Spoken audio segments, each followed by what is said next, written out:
Hey, comrades, what's up? Alright, so now we're gonna talk about the game Betrayal at Krondor. So I'm kind of going through the Rift Wars stuff, so I wanted to play Betrayal at Krondor because I thought I'd played it before, but then when I started playing it, I hadn't. So I'm playing this, Return to Krondor, and then the company that made the original Betrayal at Krondor made like another game called like Betrayal at Andrea. So we're gonna play that in junction with playing Police Quest. Now, Betrayal at Krondor and Return to Krondor, I'm gonna play back to back, week and week, because I'm also reading the original like Rift War books, which is they don't take place like the Rift War books. I'm trying to remember the author. Anyway, you should have got the first and or second book the last couple of weeks on my Tuesday uploads, and then so we'll get this, and then Return to Krondor, and then the final book in the trilogy. And there's a whole bunch of other books too by the author, but anyway, this takes place between, if I remember correctly, the second and third books, like Betrayal and Return to Krondor, or maybe Betrayal and then Return takes place afterwards. Anyway, it's this whole long running series. Here it is, by Raymond Feast. So that'll be exciting for me. Also, I didn't realize that this was a Sierra game, like the Police Quest games. Only it's not the like Sierra Interactive making it. It's this other company, Dynamics. For those who don't know, there's this super popular first-person shooter that came out back in the day called Half-Life, and by Valve. And the publisher for them also was Sierra for the original game, I'm pretty sure. So Sierra went from being like a development house to being a publisher over the course of the 90s and stuff, because of the popularity of their point-and-click games and everything else that was going on. Yeah, so I don't know what game. There's some game. Maybe it's Betrayal at Andor. Anyway, so Betrayal of Krondor is a kind of like old school computer role playing game. It's a first person kind of like dungeon crawl, like a Wizardry or a Might and Magic and stuff like that. And I liked it. It's pretty good. It's got this interesting thing where they did like, it's like the Sierra thing where they, like in Police Quest, where they take like a photo of somebody and then they like digitize it and then put it into the game. So like you have all these people in like costumes. So instead of having like a pixelated just like fantasy person or monsters, whatever, because even the bad guys are all just like a guy or a gal, and they like clearly just gave them like a bat robe or whatever.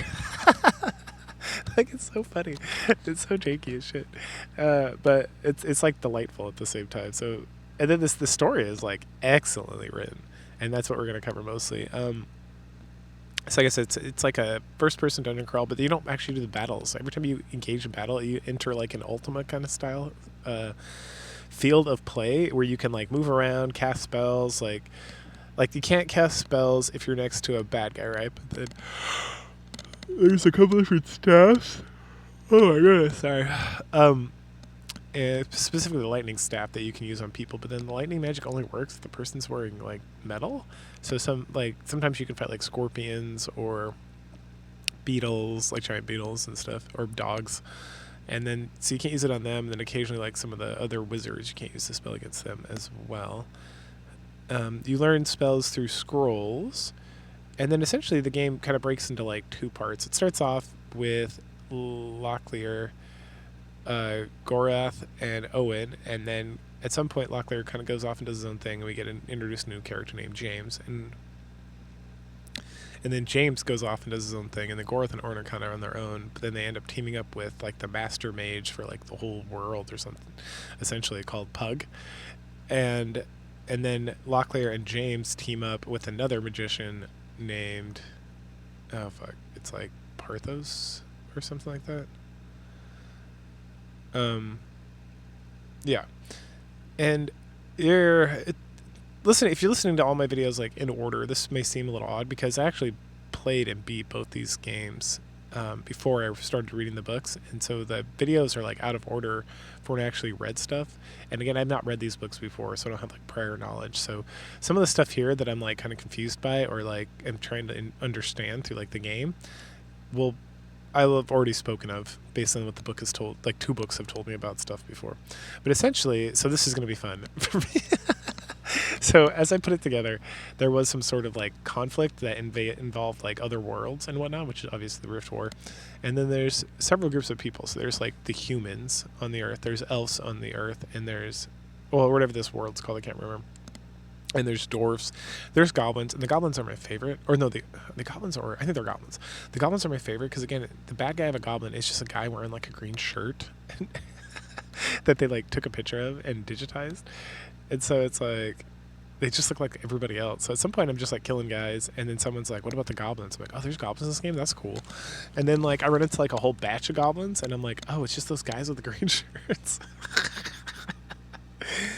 Oh, it's pretty good. Then there's like Moradels, which are similar to elves, but like I think they're supposed to be like dark elves, and they might be from like this other world. And there's this Sunaran, and they are like humans or some sort of other people from like the other world as well.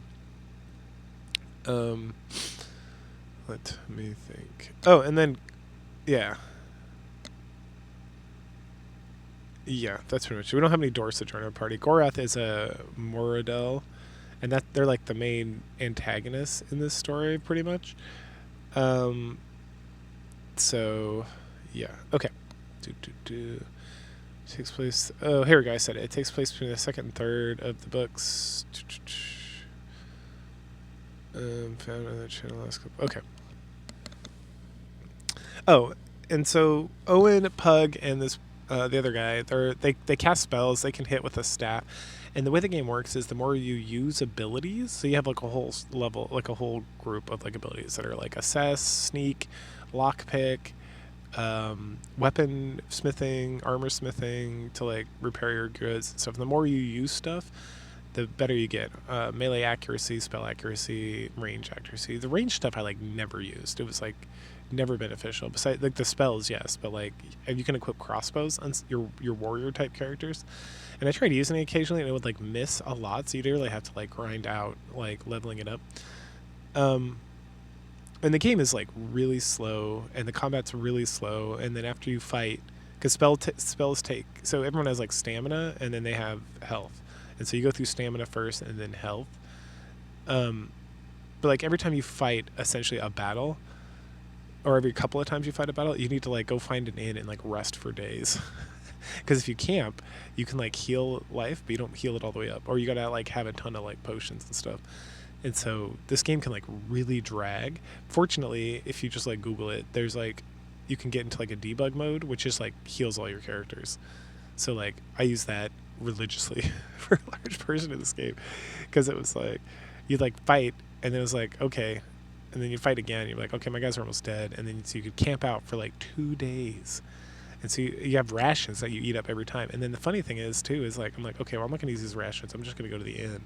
So I go to the inn, and then I was like trying to heal, and one of my guys kept dying. I'm like, is he poisoned? And it's like, no, he's out of rations. And I'm like, does this like like, does the inn not provide food? Like, no, you have to buy rations separately. And then some of the rations you can like buy from stores sometimes are like poisoned or they're spoiled, and you can find a lot of this stuff. Like you can find a lot of stuff. Like the game's really not that hard. It just becomes tedious. And then sometimes you're like in a dungeon, right? And so you're just like, oh my gosh, game. So you have to like really hardcore stock up on like potions and stuff, which will heal you all the way. But you also have a very limited inventory space, right? And then there's like quest items and stuff, and so it becomes like this like craziness. Like the difficulty is in like pretty much like the mundanity of this stuff, and just having to like track back and forth and do different things, where it just became, it's like just use the heal all on occasion, like save yourself some headache, because it's got that like old XCOM problem too, where it's like your accuracy to hit a guy is like 99%, and you will miss like half the time, and it's like, oh my gosh, like what is happening? Because the less life you have, like the more damage, like if you're at max, because it's all based on health and stamina. So if you have max health and stamina, then when you hit somebody, you don't have like a penalty to hit. So and it's like based on your percentages for your skills. But I have like I got Owen up to like maximum, like 100%, spell accuracy, and he would go into battle fully healed and cast like his first spell, and he missed on occasion. And I was like, "Fuck you, game!" Like, the fuck, right? And so you still lose like stamina. So now it's now more difficult to heal, right? It's like, it's like what the world? Um, and so it's the same thing with the bad guys, which is fortunate. So you can, if you hit them, start doing damage, then they'll start missing you more, and then you can get like your defensive stat up. So this more, you take less damage. Oh man, excuse me. All right. Anyway, the game's still great. So, and it's broken up into chapters. So chapter 1 is Into the Dark Night. We start with like this little story about a boy named Owen. He's working on, and this is another one of those interesting things, where the picture they took of the guy is like, this guy is like an adult, like perhaps even like a 30-year-old man. But the way that people talk to Owen, it makes it seem like he is like supposed to be like 16 or 17 years old. And it's because at some point someone's like, "Oh, something, something," and I was like, "Is he supposed to be a teenager?" Oh goodness, love it. Anyway, so he's working his like, he doesn't have like healing magic really, but he has like one spell that will like steal his life or stamina and give it to somebody else. And I'm like, I don't know why you do that. Magic's the best thing in this game. Like his life is the most precious thing in getting through battles. Anyway, he's working on a soldier on the side of the highway, or this rough looking character who's pretty injured. And the soldier is Signor Locklear. He finishes up with him and then asks about the manacled elf that's with him. And so Locklear gets really sketchy about the details, saying something about staying at the wrong place at the wrong time or whatever, and that the prisoner's name is Gorath. Gorath suddenly like leaps towards Owen like very menacingly, and it but he also yells for Owen to move because dun dun dun, there's an assassin. Oh, what? So Gorath like manhandles this assassin and kills him.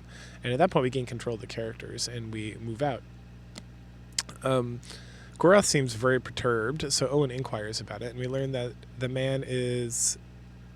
learned that a man named Delacan sent the assassins, that he's kind of like in charge of the Mordorel up north, and that we're going to have to like fight through assassins our whole way as we travel down to Krondor. And that we were lucky this time that the assassin was such a buffoon, so that Gorath was able to get him. They also know that Gorath and Delacan are kind of like kinsmen or whatever. They're both, like I mentioned before, a Moradel. And then Locklear, even though this part's kind of confusing too, because he's got him like manacled, but then like he's bringing him to meet the Prince of Krondor to give him information about things that are going on up north. And it's like, so why is he manacled? Anyway, probably because there's some like racism around here and whatnot, is kind of what I gathered. Locklear, who is concerned about trying to defend all three of them by himself, and he like Owen's like, okay, cool, well, bye, I live over there. And he's like, nope, you know too much now, you're coming with us. So Owen gets dragged into this whole thing, which is very good because he's very important to like getting through, like saving the world essentially at the end of the day. But he releases Gorath and gives him a sword so that he can defend himself, so they can be okay. And apparently this assassination attempt, Gorath just spoiled, is the third time that there's been like an assassination attempt on Gorath and Locklear on their like journeys, and that's how they got injured in the first place. Okay, so then Locklear's like, we need to travel kind of in secret to try to keep like the assassinations down. So Locklear's like obviously like a nobleman or a knight. I think the seigneurs are supposed to be like knights. So we're gonna pretend that Owen's like his squire and that he's gonna come with him, and then they're gonna tell everybody that Gorath is an elf, which is not a Mordorel. So Moradel is not like I keep saying it wrong. I think it's Moradel. Moradels are not like a separate name for elf in this like world. They're like a separate species that are like similar elves, as I mentioned before. Owen does some like slight protestations against Locklear, being like, no, I got shit to do. And he's like, nope, too bad, you're like a child. And I was like, this guy looks like he's 30. Anyway, so they travel to Krondor. On our way, you can find these boxes, and there's just like these boxes scattered throughout, and so they're treasure chests, right? So there's some treasure chests you can just open, some need to be like lock-picked, some are trapped, which there's a spell that Owen has that you have to use, and then if you're like, I don't know what spell it's related to, maybe sneak is high enough, then you'll like disarm the trap. It's like your your thieving thing. So Orin kind of functions as the role at this point of like wizard and rogue, right? Later on, when you get James, he's more of like a rogue type character if we're looking at like Dungeons Dragons logic. So he's very good at like lock picking and trap and all that stuff and sneaking up on guys. And then Locklear and Gorath are both just like thugs. Okay. Okay, so and the third kind of box is these like Mordarel boxes, and they're just everywhere too, for some reason, and they all have like puzzles. They're puzzle boxes, but you have to have Gorath in your party to read them, or when the party's split later on and you don't have Gorath in one of them, the wizard has a spell that lets him read the language as well, which is kind of annoying, but it is what it is. So you can still open those boxes if you want. Gorath has. Oh, okay, yeah. So we're moving on, and then eventually we're heading south to Krondor, and then we run into a young squire named Philip, who's familiar with Owen. They're like friends, and they were like at a party recently or something. And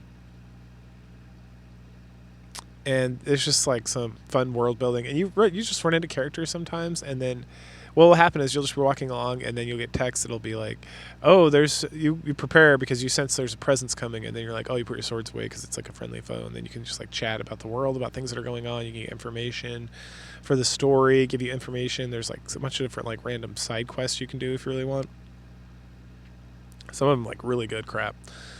And then you get to these like towns, and so there's two kinds of towns. There's a town where the game will be like, oh, the city of whatever is up ahead. Would you like to enter? And you're like, yes. And then it automatically takes you to like this beautiful painted like screen, and then on that screen you can move your mouse around, and you can like click on like the inn, the shops, or like whatever is there, like a library or like the keep, or like whatever, right? And the other kind of town is you're just walking around in like the open world area that's first person, and you'll just see you'll see houses, and you can click on the houses and have like random adventures, and there's usually like a merchant, whether it's like a weapons merchant or like another kind of merchant, and then there'll be a lot of abandoned homes, and then sometimes there'll be like other random stuff where you can train with somebody to get your stats up, or you can find treasure. You can just have like little chats with people.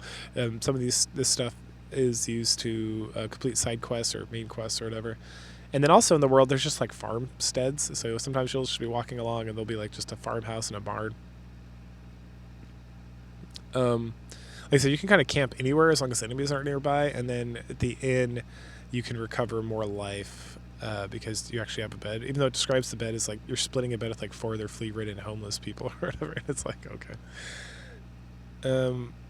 So then we continue down to Lamut, and it is a queer place. Not that kind of queer. And the game specifically mentions that it was designed by like a drunk, and that there's like houses and random shit just like everywhere, and that like the design of the town doesn't make sense, but that all are welcome.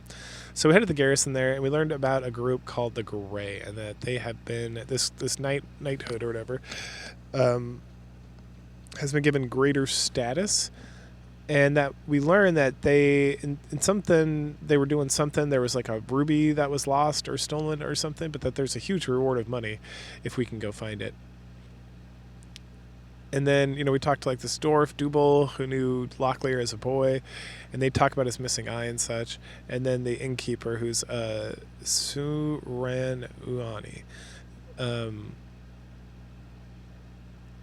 And that this is where we learn in this game that the Suran Uani are from the other side of the rifts, and that somehow they got trapped here when like the gates were destroyed and whatnot, and that this guy is like living the high life here because he's like he was in his master's home, and then like something about like honor and dying or something, and now he just gets to chill and like bang whores and run this inn or whatnot.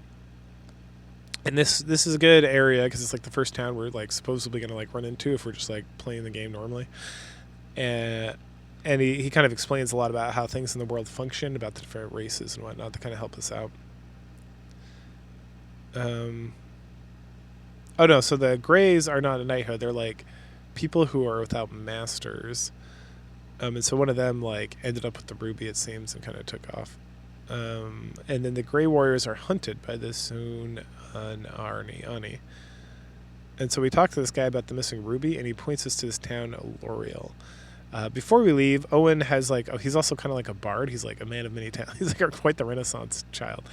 And barding is another skill that you can level up, and so you use it here, and then it's like get the fuck out. But later on, when it gets the skill up, it's a good way to like every time you get to a town, you can earn like almost 100 gold, which is a decent amount. You're really not that much gold in this game, so like playing the loot as much as possible or barding, and you can also buy like a practice loot and just get a skill up using that. Anyway, so then we head to L'Oreal, and on the way we stop by this town called Yorban to pick up some smithing gear.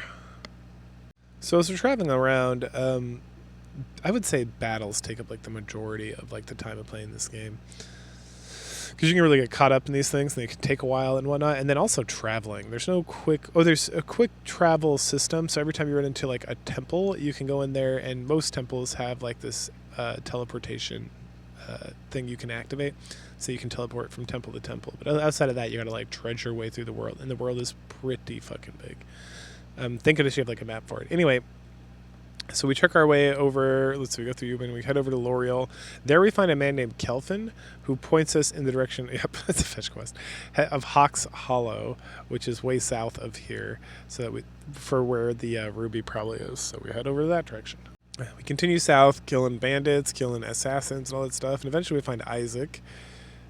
And he is an elven knight who trained with Locklear, and apparently he was banished from his court, so Locklear and him banter for a bit. And then we find out that he's the one who has the ruby. And he's like, well, I'll give you the ruby. I bought it from this guy who stole it from, some other guy stole it and sold it to him or whatever. And he's like, I just need my sword sharpened. And you're like, cool, sounds good. So we do that. He also mentions a poker player in Eggley who may be a mind reader, and that maybe he's tracking us or something. And that's how the assassins keep finding us. We talk about traps keeping someone in Krondor, not out. And then they talk about a festival to begin in Eggley, or between Eggley and Tanner's. We wander some more, and we find an old dwarven mine. And then we head in there, but we run out of torches. And yes, you have to cast a light spell, or there's like these bracelets that cast light spell, or you have to use torches in the mines, or it becomes completely pitch black. So we decide to head back out to Lamut, where we turn in the ruby and actually do get a pretty sizable reward. Back on the road to Krondor, we find this like trap that we're like very easily able to avoid. So when I talk about a trap, so sometimes you're just walking along and the game will be like, oh no, you've stumbled into a trap. And instead of being able to like just back the fuck out, which I think you can actually, you can run away. I never tried. You have to like solve like a puzzle in the battle scene. And so traps consist of, they'll be like, there's red and green kind of like scepters in the ground. And like if you walk between like 2 red or 2 green scepters, you'll get zapped.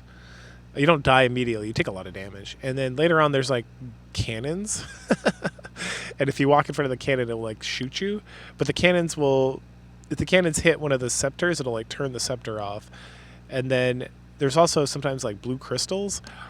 There's like blue crystals that will like stop everything. And then there's blue crystals that will just like activate some of the traps, like the cannon shooting at the scepters. And then so you pretty much have to just get one character from like, all your characters start at the bottom of like the battle scene, and you have to get one of them to like the top to like solve the puzzle, and then everyone escapes. And there's a couple times I just like brute force my way through this thing. Like I was just like, well, these things do like 100 damage, these do 60, so I'm just gonna like take the damage, heal up, and then continue on, because I was like, you can like fuck up traps. Right, because like they show up. There's like a way to solve all of them. They're not like completely random. But then like I'll hit a crystal and it'll like move incorrectly to like how I thought it was gonna move, and now it's like fuck. And then on occasion there'll be bad guys in these trap areas too, and the bad guys can get hit by the traps as well. But usually they'll just like huddle up with you, so you just have to like fight them from the beginning. Anyway. There's a discussion about Delican and the assassins and how they're like so quick at being able to set up these traps to kind of like stop Gorath or whatever. And then we talk more about this like mind speech thing that this other guy was talking about, and how, or not mind speech, there's like the future reading, like clairvoyance or whatever they called it, mind reading. And then there's mind speech, and so some wizards and some people have the capability to like speak long distances like through their minds like instantaneously, and so that Delican could have a wizard who's talking to somebody down here who's just like instantaneously getting these things set up so that they can like make plans and all that stuff. They then talk about a man named Nago, who is like a servant of Delacan, who probably had some such abilities. Anyway, regardless, we carry on. As the way opens up, we decide to travel at night so that we can hide more from assassins. I didn't really travel at night; I just kept traveling during the day. Eventually, we get to the coast, um, and then we run into this like funny-looking farmer guy named Roe, and he talks about like the tempest, about needing to stay at his barn so that we're protected from the storm, and that some priests had predicted that this huge storm was going to do this thing. And he also talks about like hating elves, and so he hates Gorath and stuff. And after a little back and forth, we're like, I don't know, dude, you're kind of sketch. We're not going to stay in your barn. Like, we'll be fine. Um, we get to a town named Quester's Point where there's a swordsman that we all train with, which is cool.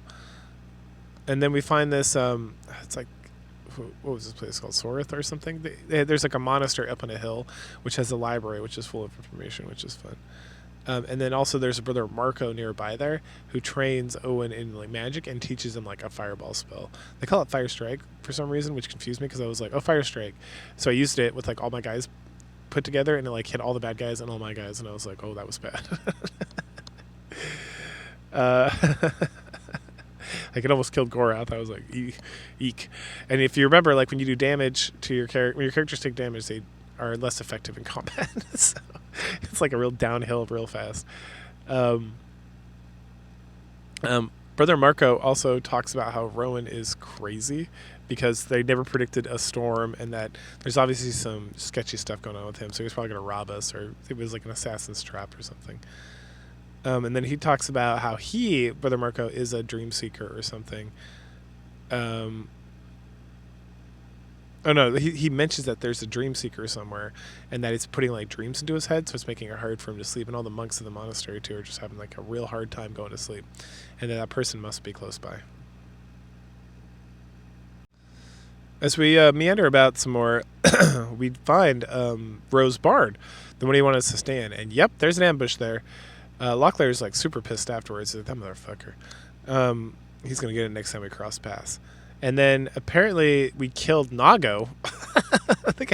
So he was the mage who was sent by Delicon as like, he was the one who was doing who had the mind speak or whatever. He was in the group that I killed. So I just killed. I just like, you stumble into battle nearby the barn, and then you kill him, and then it's like, oh, Nago was there and he's dead now, and that also he must have been the dream sender. So then we hit another temple that had been afflicted even worse than Marco. Like the whole temple, I mentioned the other temple was hit, but it seems like this one was real bad. Like you can't even do like temple stuff here. So the monks were just like having a real hard time. And so luckily they're like, oh, please help us. Please find this dream catcher or sender and destroy them so that we can be free of like the curse of like whatever, blah, blah, blah, blah, blah. And then Locklear immediately is like, we solved the problem. We killed the guy. And they're like, oh, thank you so much. They give another spell to Owen before we keep heading south.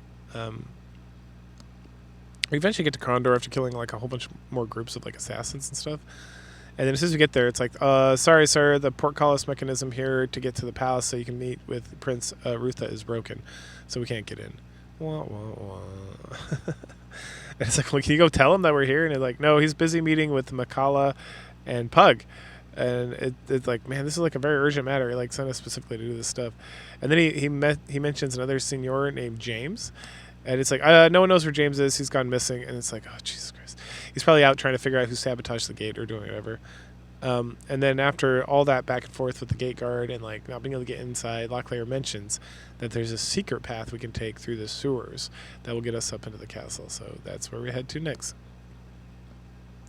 As soon as we get down to the urchin, we run into this like urchin boy who's part of like the Thieves Guild or something, and he tells us that James is here and that I think they call them mockers in this world or whatever, but James used to be one of these, like, he has like a nickname that's like ridiculous, and he talks about it later. It's like Jimmy the Swift or something like that. And then he's like, oh yeah, James is here, and then there's some other strange stuff going on, so you should probably check that out. So we wander around here, and this sewer is like so. The dungeons in this game are like massive, like multiple levels sometimes. Like they're like real old school, like Dungeons & Dragons, like dungeons. And eventually we run in and kill some Nighthawks, and and which rescues James, and he tells us that these Nighthawks are fake Nighthawks. And what's a Nighthawk? Nighthawks are like this cult of death, and they are like they're an assassin's guild and they worship death, right? And he tells us that we need to convince the prince that this cult of death has re-risen. So even though these guys are fake, that there's like real ones out there. Locklear then talks about the North being in a lot of turmoil and how an army is being raised to attack the kingdom. And he mentions that Gorath is a hero of the Rift War.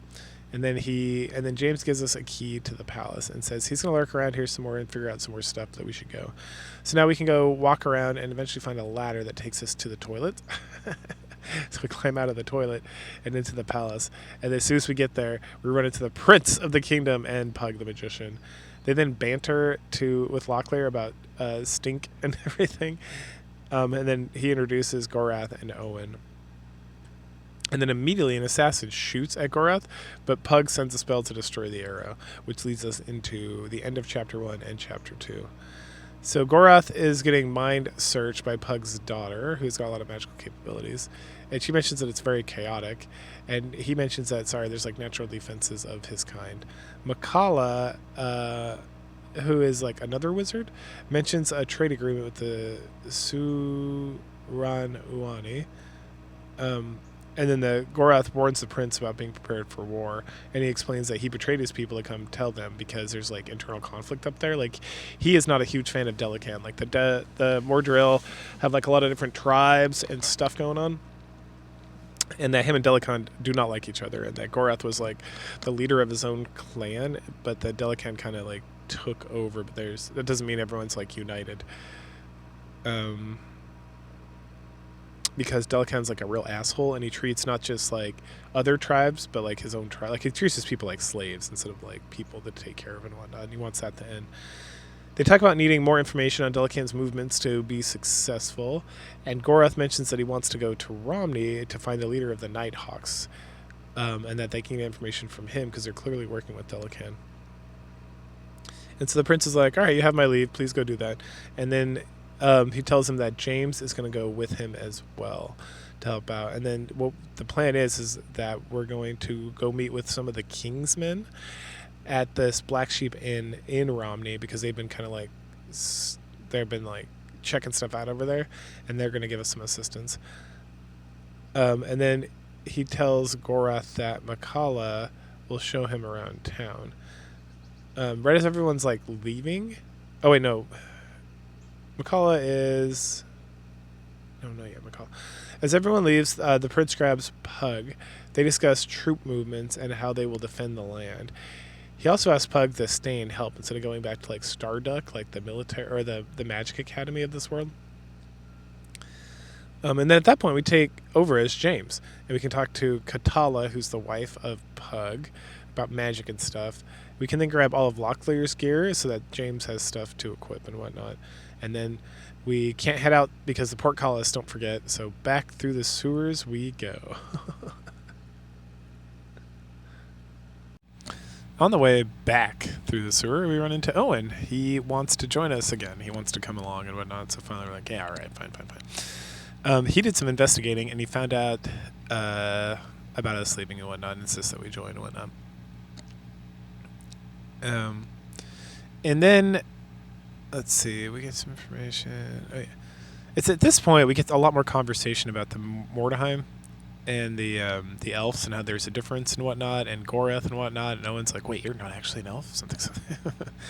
For some reason in my head I thought they were interchangeable for a long time, but apparently it's like a big deal that they're completely different. And this comes up like later too when we actually visit the elves. So after we leave Krondor, we head east. Once at Malik's Crossing, which is the center of some academy for the kingdom, we attend a lecture, and then a great tactician from the kingdom who knows James. So we discuss the Nighthawk issue and how we're trying to attend to it and whatnot, and then he levels up all our skills, like, well, not all of our skills, but like several of our skills before heading on his way. We also find out that this inn has some sort of like chess competition that happens to be here. And that you can play chess and talk about chess and read books about chess to gain, like, assessing capabilities, I think is what it levels up. This is not like a strategy game at all, right? But by engaging in chess, you can level up some of your skills over. So that's one of the great things about this game is that it's not just like, oh, I do combat, I gain levels, and now I get more skills. It's that you engage with like all these facets of the world, and by engaging with those facets, you gain abilities. They become improved upon. All right. Let's see. We find some more farmsteads, a family afflicted with a plague, and then we find this like gray dragon statue. And as we're walking up to it, talking about it, Owen passes out, and he wakes up in the presence of the Oracle of All, who is he's not actually a dragon, but he's just appearing as a dragon. He tells Owen some cryptic bullshit about death and about making choices and everything, and then tells Owen that the Oracle of All is the last of his kind, and that he's been alive longer than even the stars. He tells us that Gorath is hiding something, even from himself, but that he may be a great hero for his people and that he is a good ally to have. He then tells us about Delicon and how he will use 6 magicians to cause trouble in Krondor and in the north where he is located. We then come across this lady at an inn. She's running the inn, and she also runs like the local shop, but she won't open the shop because there's a ghost inside, and we have stumbled into another side quest situation. So we head out to investigate it. We find a farmer who's been doing that old-fashioned grave robbing.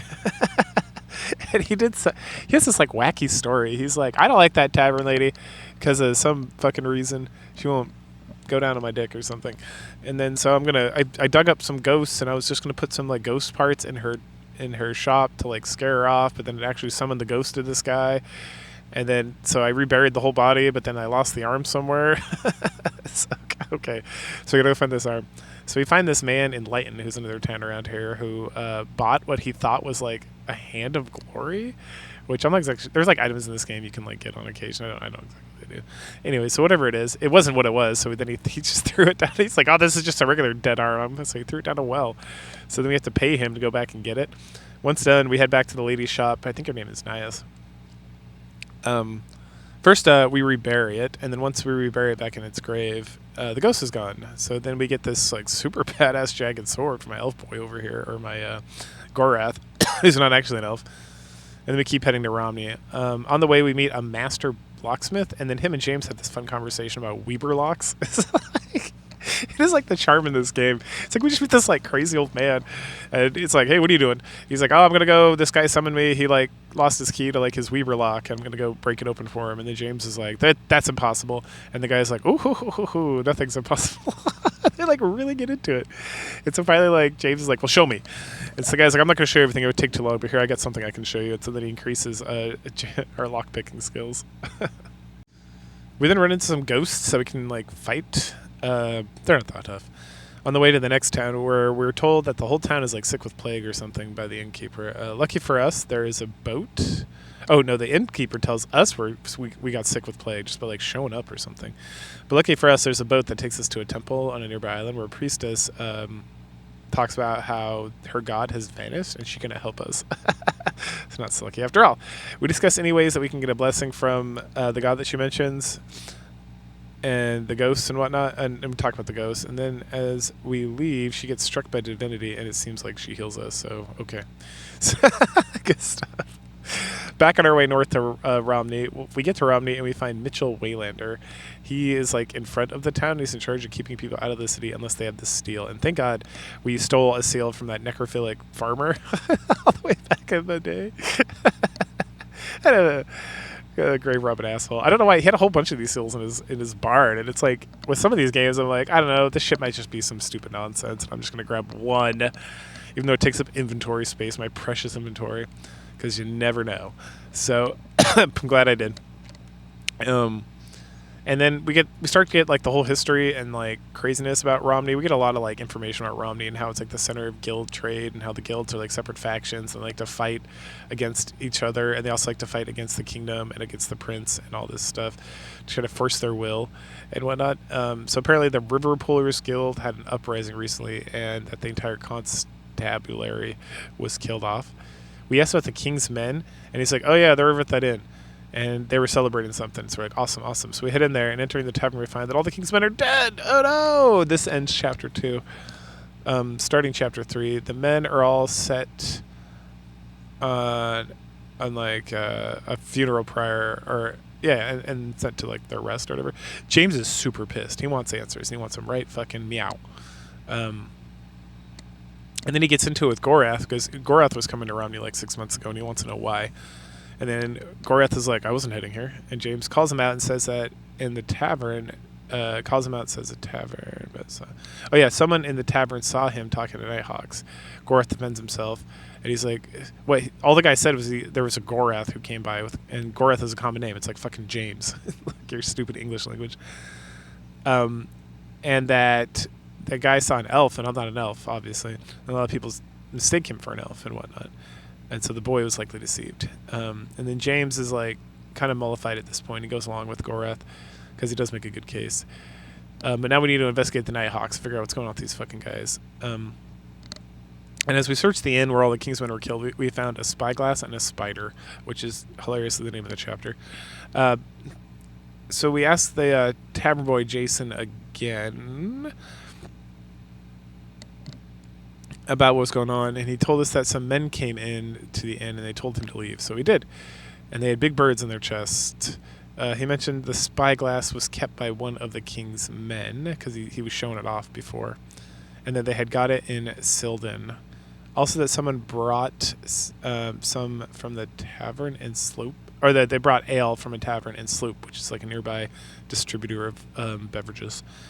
We then go and talk to the Duke of Romney about the issue with the guilds killing each other in the streets and everything. And we tell him that we will help, and that we will go find some guy called like Steel or something to go negotiate peace with the guilds and kind of stop all the fighting and whatnot and help him out. Because apparently, even though he's not here, he has a little like sway in the area. So what to do first? So first we head over to Slop, and we find this place, the Upturned Leg, and this guy's the guy like brews the good stuff. And so he was talking about how he made a very special. He got like a special order to make some brew, and then he got it delivered over to the Black Sheep Tavern. And then he mentions that Mitchell Waylander. That's the guy from before, right? Yeah. Yeah. So Waylander, the guy who stopped me from entering the town before that, he's actually the one who made the order. And that he requested black tarweed be put in the wine. And we're like, what's black tarweed? And black tarweed is something that just makes you want to drink more and more and more. And so we tell him that everyone got killed, and he's like, oh my gosh, oh no, blah, blah, blah, blah. And then another, in this, like, in Sildel, this town, on the other side, we get ambushed by Nighthawks. And we find that they've captured Mitchell Waylander. So clearly they were trying to, what's that thing where you try to convince someone else did something? Anyway, that's what they were trying to do. They're the ones who like bought it and set up the wine, and then they were trying to get it so that Mitchell Waylander took like the guilt from it, or the consequences. And he seems like Waylander's like completely unaware of the king's death, anything that wasn't going on. And then he gets really saddened when we finally tell him about everything that was going on, because the king's men were there, and they're the ones who, like, he knew them personally because they were there, and they helped break the siege of the River Pillars Guild to kind of set the town free again and whatnot. We then talked with him about the investigation and the accusation that he was involved with the wine guy. He denies it, which James believes, as why would the Nighthawks be so intent in killing him otherwise, right? So the question is why? What's going on here? So we learned that he was talking and selling items from individuals at Prankstone up north. And so he tells this like wacky story where it's him and like another homie. So they had like a treasure chest they found, and if people threw things off Prankstone, which is like a Lover's Point kind of situation, or people go and make wishes and then like throw things off, that they would appear in this box. And so then him and this other guy who like had met randomly, they never like introduced themselves fully because they wanted to keep like their dirty secret like a secret. Then they they were able to find this stuff. And then what he would do, he had the box, and he would get the box and he'd give it to like this other the stuff to this guy, and then the guy would sell it, and then they'd like split the profits or something. It's like, okay. So the spyglass is one of the items that they found, and then they sold it. And he mentions and then he brings up Silden again, as that's where the guy's from. And so it's off to Silden. So on the way, or once we get there, we find this Arlie guy. He's the oh no, so we want to go see Arlie. He's the guild guy that the Duke sent us to go find, but he has guards and stuff, and they're like, "Oh, fuck yourselves." And so we're like, "Oh no, we're not here to talk to him about anything. We're here to deliver food because he needs food." And they're like, "Okay, go put it in that box over there." And so instead of giving him regular food, we give him spoiled food. And then next day he demands to see us, not because he's mad, but because he's impressed by our moxie. Anyway, so he agrees to go talk to the Duke and help him out with whatever he needs help with. So we head back up to Romney, and the Duke rewards us. Struggle between nobles and guilds is leaving us with some fire future cast. What the fuck? Anyway, back to the main quest. After we get our reward, we get to Silden. So we go back to Silden and meet with the tavern keeper down there. He has information about the silver spider, but will only give it to us if we can get a bag of powder that was stolen by the Crawler. The Crawler is a thief in town. So we track down his home in the town. It's one of these like painted backdrops. So we gotta like move the mouse around to try to find like the certain location which will allow us to access the home. And then James has like this whole conversation about how he used to be known as like Jimmy the Hand, and he was a notorious thief in Krondor before he became a knight or a seigneur. That's pretty funny. And this was like brought up before, but it's like people mentioned like Jimmy the Hand and stuff, and it's like, well, James and Jimmy are like synonym. If you're named James, you can go by Jimmy, right? Just like if you're like Richard, you go by Dick, or if like Bob and what is it, Robert and William or something. I don't understand why. I'm not English at all. So, but that's like a thing I have heard in the past. So I was like, oh yeah, it's like what's it called? That comedian guy who was in like in Sonic. I don't remember. Anyway. Find the powder. Okay, yeah. So we tracked down his home. And then James uses his acquired skills to break into the home, avoid traps, and eventually find the powder that we just like wander back over to the tavern keeper. He mentions Abuk, a man with a hawk on his chest, trading with him and then taking a ship to Krondor. And then Prankstone comes up again as well. Abuk is somehow related to this whole thing, and Prankstone and whatnot, and he might be the partner we read about earlier.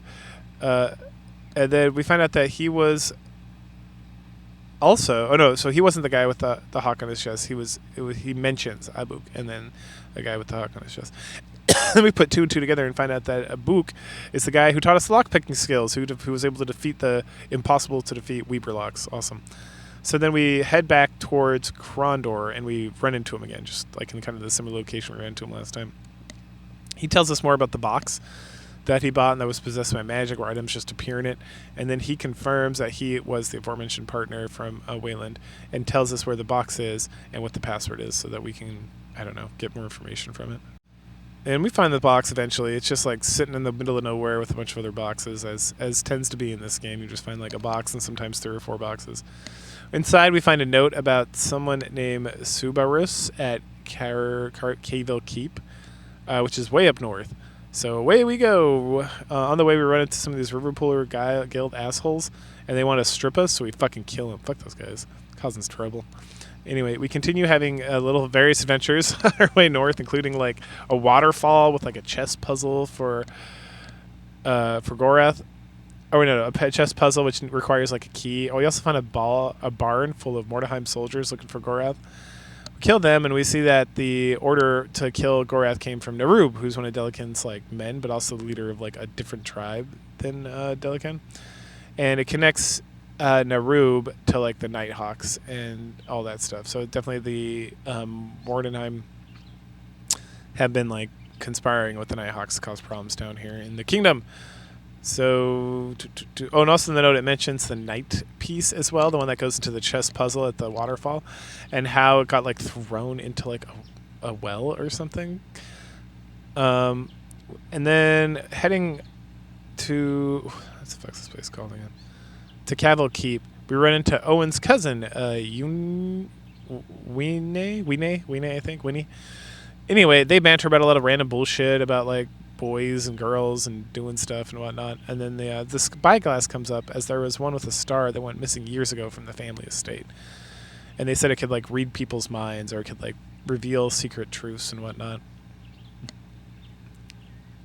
And then it also comes up that the manor that Owen's uncle, because Owen's uncle is like the head of this area up here, that it was burned down. Oh no.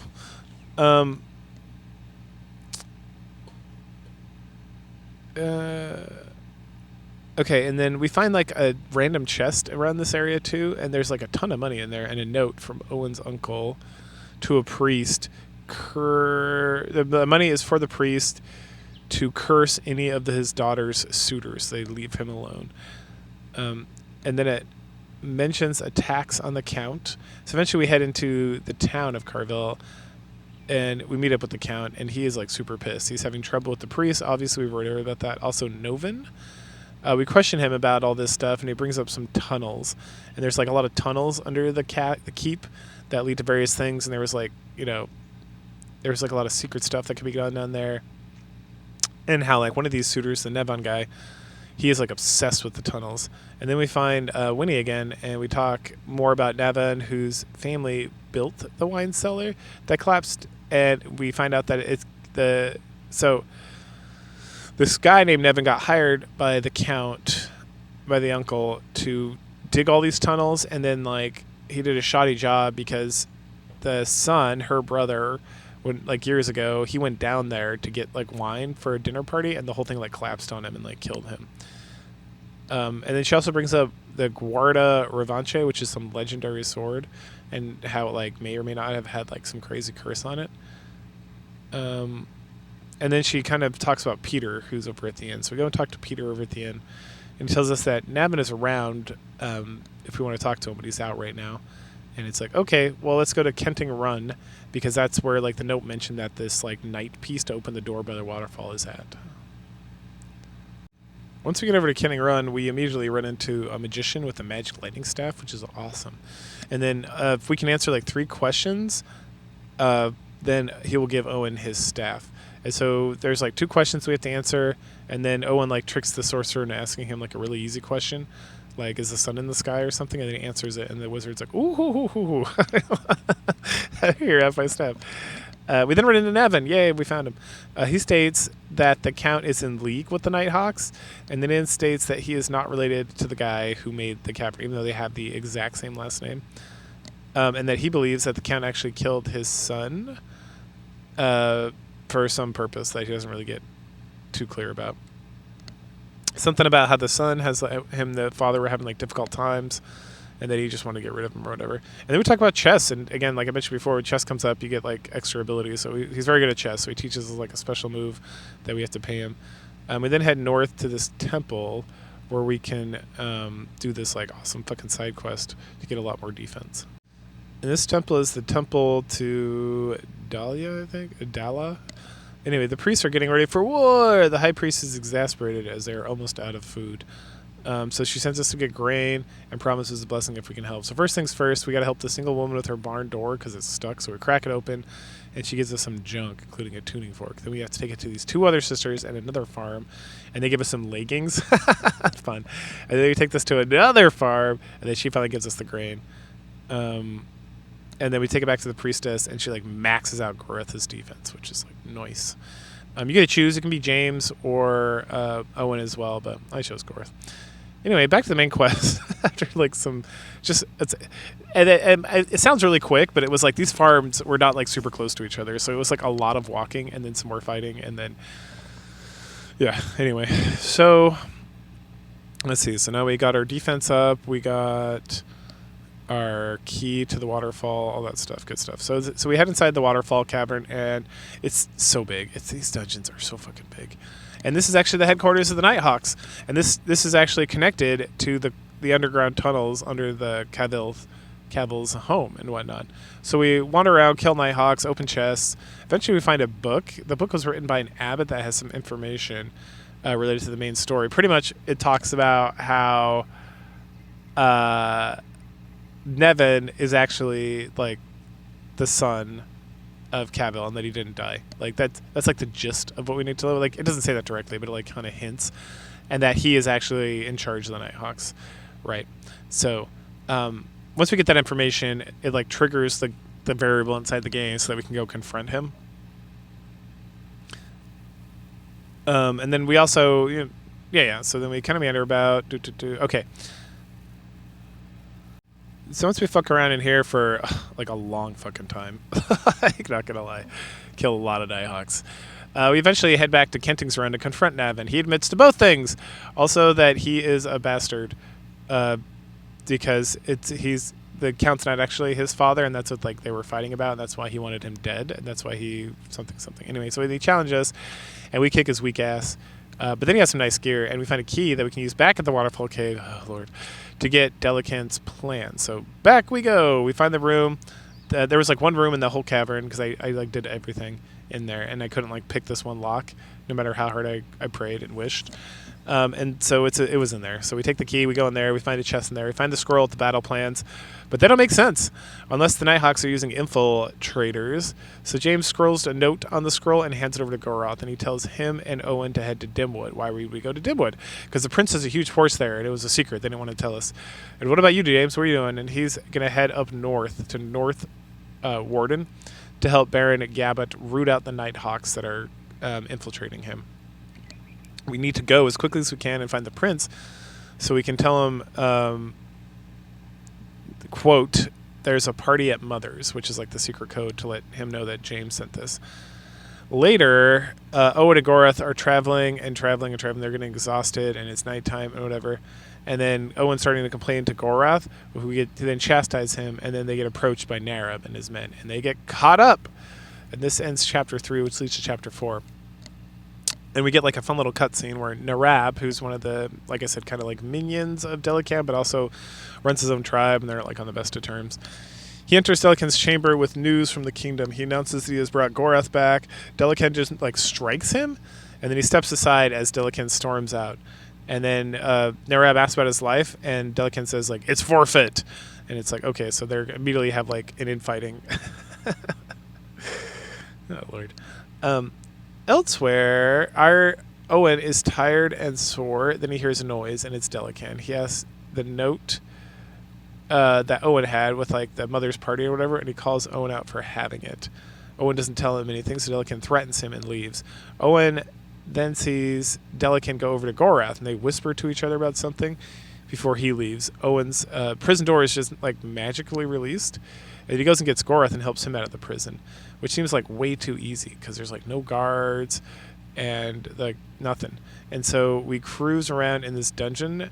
Oh, but the guards are all in this dungeon because we kill like fucking 50 of them before getting out into Sargoth, which is like the capital city up here in the north of the like Delican's kingdom, yeah, the Mortingel.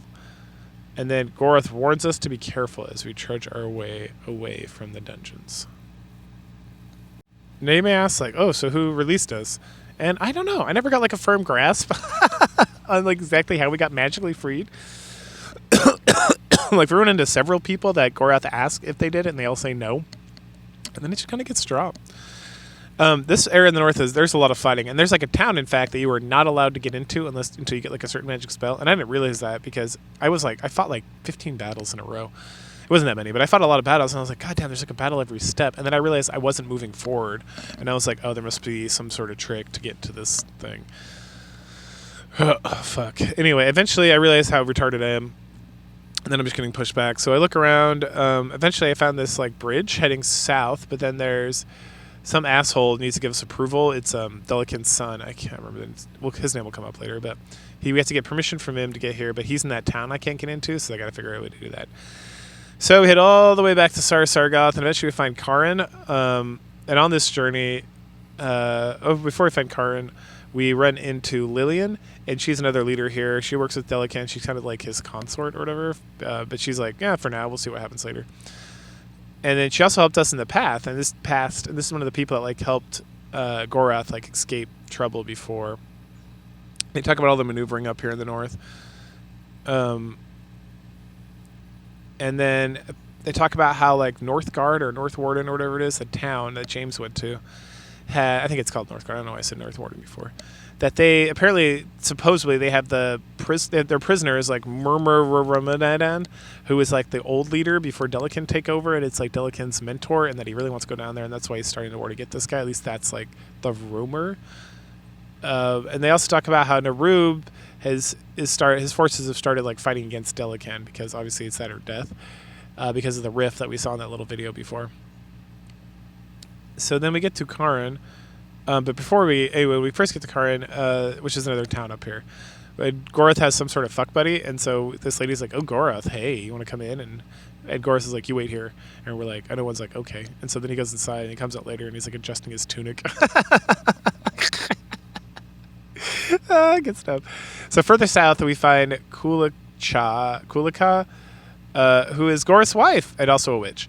They argue about a whole bunch of stuff and whatnot, and she does something to Owen so that he can understand and speak their language from now on.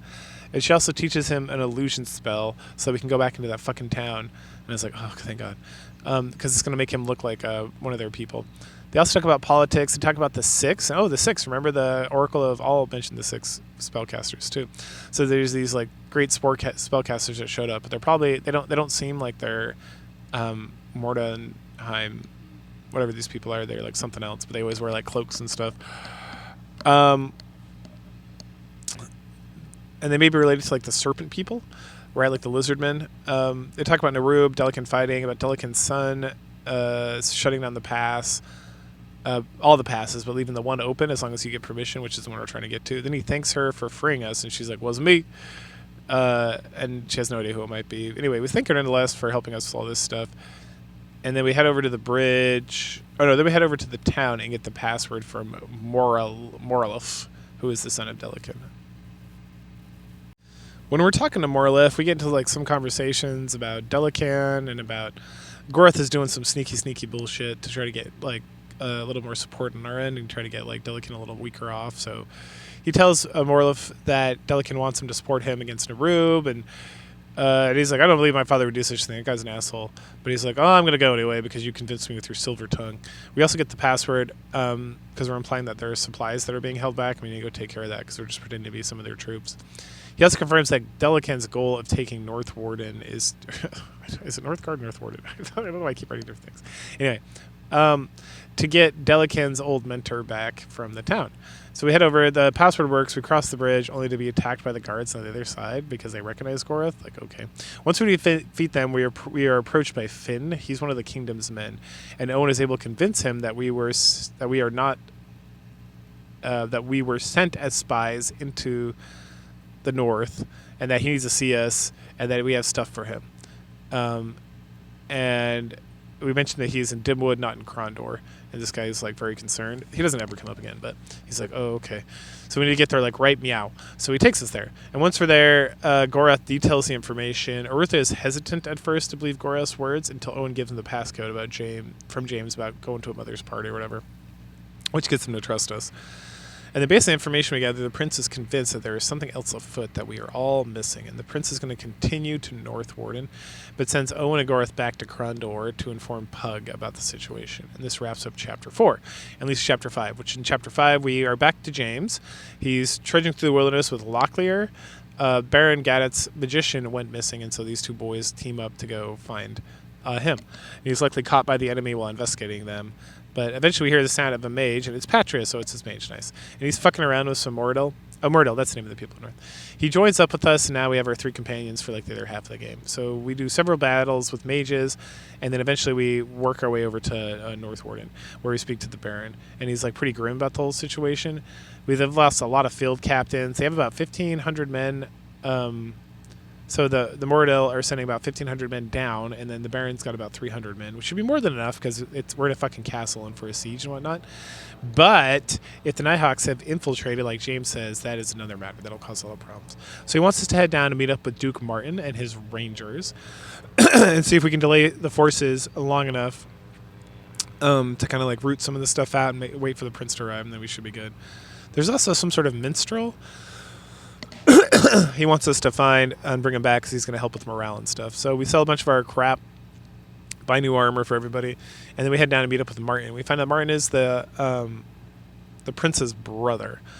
And we learn that no assistance will come from the king, but the prince is going to come over and take care of this. There were some issues with ships attacking the wrong ships, thinking they were pirates, and that caused like some rift or caused some problem or something. I don't know.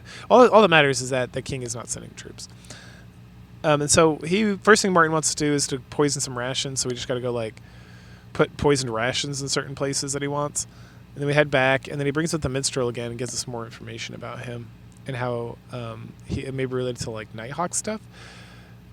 So then we head over to Man at the Camp on the Teeth or something, like some crazy name. Oh, no, we talked to a man at Den Camp on the Teeth who talks to us about the minstrel, minstrels generally, and then he talks about one who performed recently and how he's been like shacking up at a barn nearby here. It usually gets left open for travelers.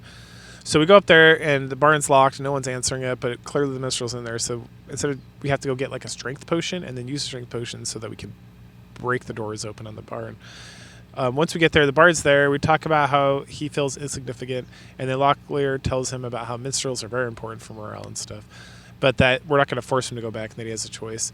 And then he's like, I'll go back, but first I want you to go get me some stone in this cave in the north. Yes, another dungeon. That like apparently like predicts the future, and then once he has that, he'll decide if he's going to go back or not. So we get in the halls, or like they're called the halls of something, I don't remember. Anyway, we kill some assholes, we kill some dogs. Oh, poor dogs. And then we find the rocks. We take them back to the minstrel, whose name is Tamni, and we get more information. There's like a friend of his, and the stones are for him because there's like something about having a good wedding and having a good life based on like creating a wedding ring with these stones, and that's really what he wanted, and they're not really for future telling. It kind of lied to us. Then he mentions he stole a whole bunch of diamonds when he left the Baron, so he gives them to us to return them. And we're like, thank you, I will keep these diamonds for the rest of the game and not even sell them because I have so much money. But the biggest thing is he doesn't want to get back there, find diamonds on him, and get in a lot of trouble. So we head back to Martin, and then he tells us about some goblins that have set up camped nearby, and they're entrenched in like an overpass that could cause a lot of problems. And that right now they're working for the Mordril's army, but they're like mercenaries, so that could change. And so we take care of it, and then him and Martin and Jimmy the Hand, quote unquote, start getting into it about his prior exploits and being able to like sneak into things, be able to convince people to do things and all this stuff. Finally, Martin's like, all right, go ahead, give it a try. So we find the goblins at the pass, and we're just like, there's like a lot of them. And their leader approaches, and he's like, I want 2,000 coins or krona or whatever to switch sides. And as I mentioned, like very shortly beforehand, I am like overflowing. I have like 6,000 gold. It's like overflowing with cash because I just keep picking up armor, fixing it, and selling it. So I'm like overflowing with cash. So fuck it, here's your money. So I pay them, and they head to North Warden to support the Baron. Continue as we continue to Raglam to find these like battle plans that Martin had mentioned. Raglam's one of these like northern Mordheim towns.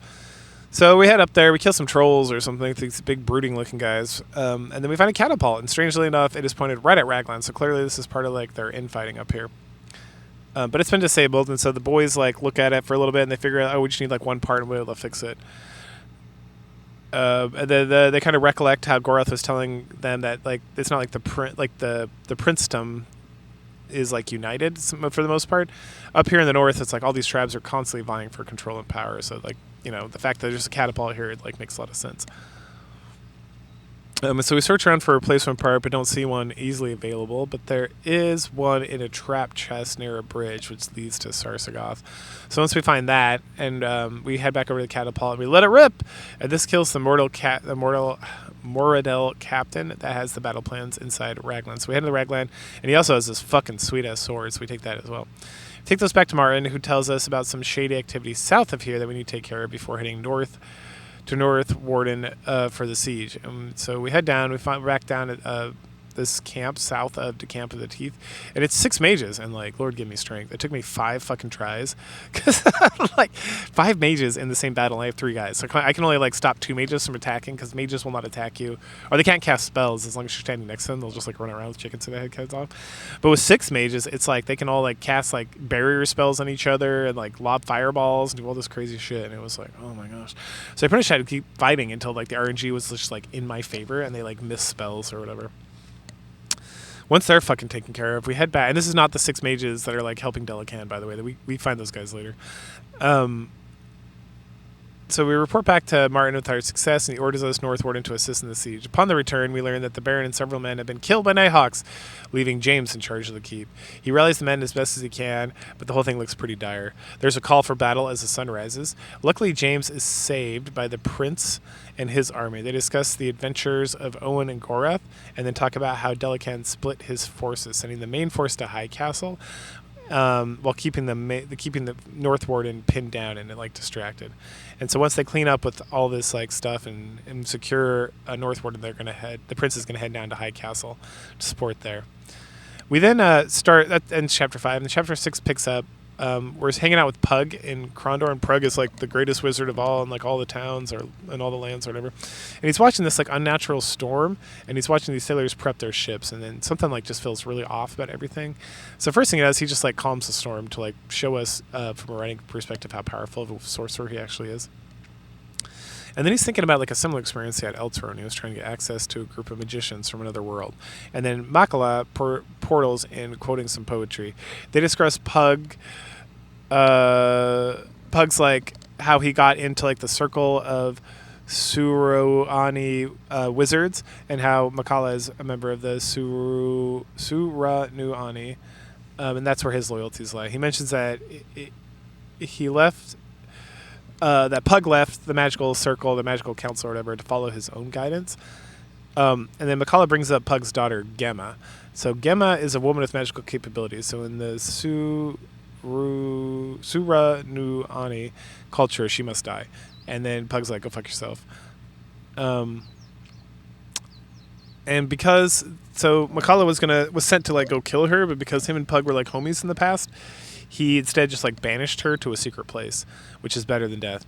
And Pug's like, this is completely unacceptable. I'm going to go find my daughter, and then I'm going to come take care of this fucking council business. So Makala then leaves him to his anger. He casts a message on the wall, which says the Book of Macros, and then he like takes off. So then we like, later on, Owen questions Pug's wife, Katala, about the message. And we learn that Macros is a powerful mage who disappeared like many, many years ago. Leaving just like his writings out and about. Owen inquires about any odd behavior with Pug and anything else, and she mentions that one day shortly before this whole incident went down, they were walking around the gardens, and he said something about not all the sheep are in our fold, and then like glanced at like the sewer entrance, and so we're like, well, I guess down to the sewers we go.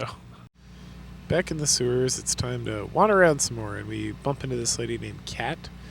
She works for this, or she kind of worked for this guy. Shoot, he came up before.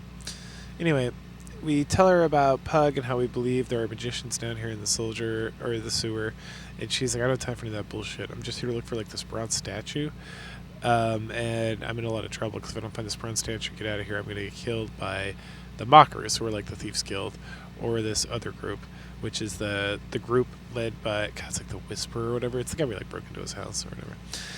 Anyway, so they want her dead because they want all of the people that came in to like invade their territory dead, and said she was one of them. But she just wants to get the statue and get out of here so she can make some money, and she doesn't want to work for this other asshole anyway. The Crawler, that's right.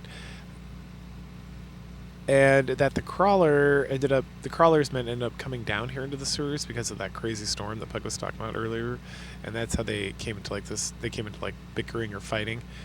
Something about how the seawall broke, so like the Crawlers were at the lower levels, and then the Mockers were at the higher level or something.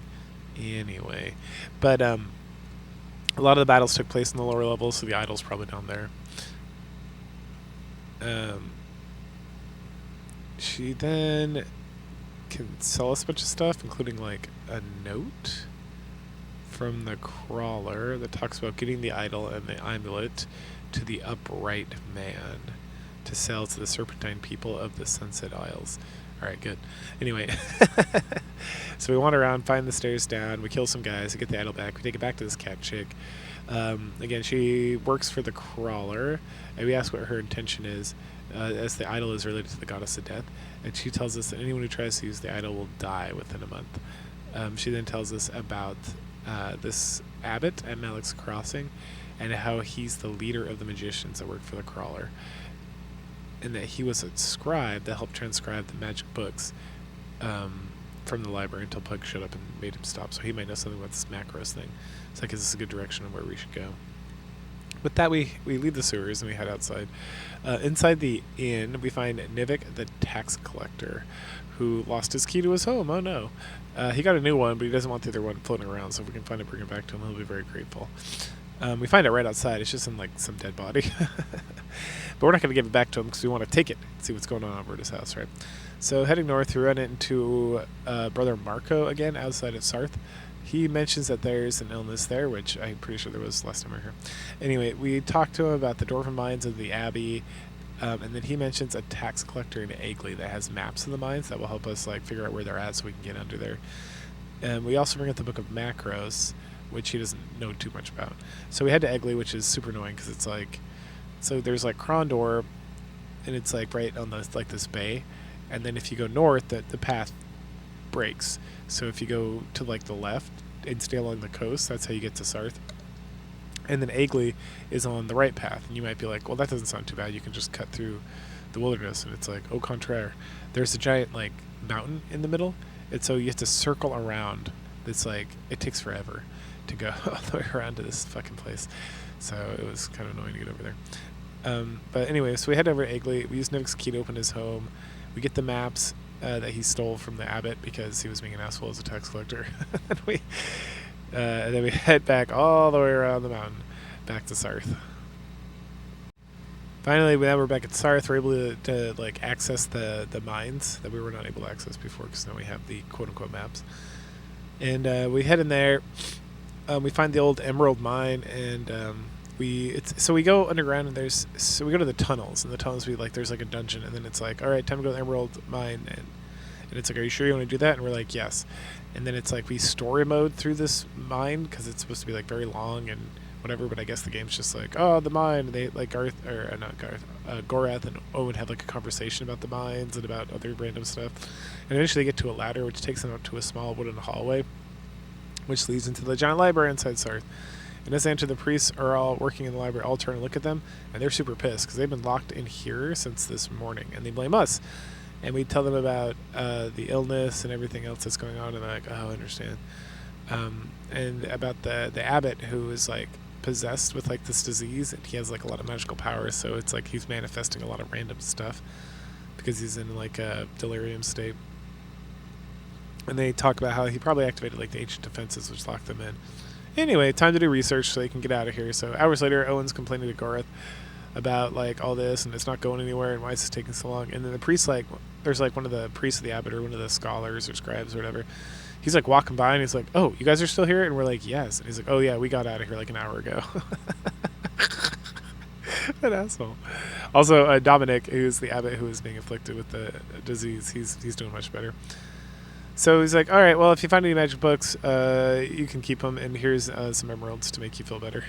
So we hang out in the library, and then we learn about Tomas Megerson, who knew Pug and Macros. And Tomas is an elven leader, and he lives over in Elvander, which we have not been able to get access to, because it's like on the other side. So there's like the kingdom's like this huge area, and then this like princedom.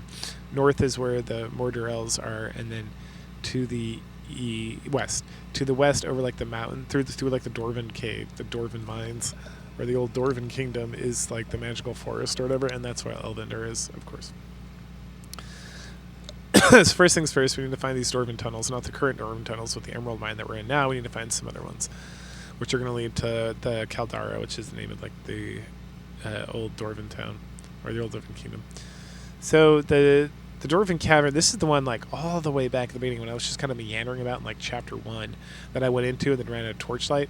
And so it's like, oh, okay. So we head back in there, run into our little dwarf friend that we ran into before. He states that we can get to Caldera, and then from Caldera over to Elvander. We chat about the dwarves in the mines, in Sarth, the Emerald Mines. We talk about the elves and mention that Goroth is not an elf.